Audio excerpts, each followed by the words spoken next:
Bibili ka ng kanin. Kakain kayo. Ano ulam? Ha?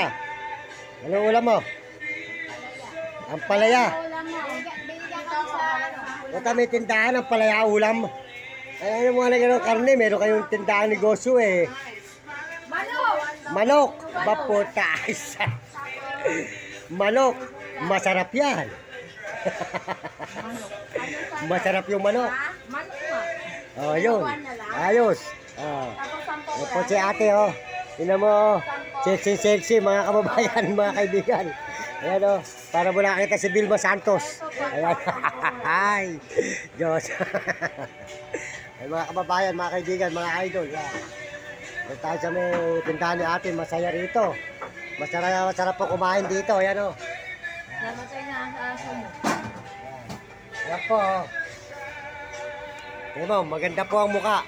Ayan, oh, kahit may edad na. Ayan. Ayan. Kaya lang po, lalalasa. Pinabangga na naman. Joke lang. Saan? Yan o. Saan may nabangga? Yan. May nabangga na naman. Eh.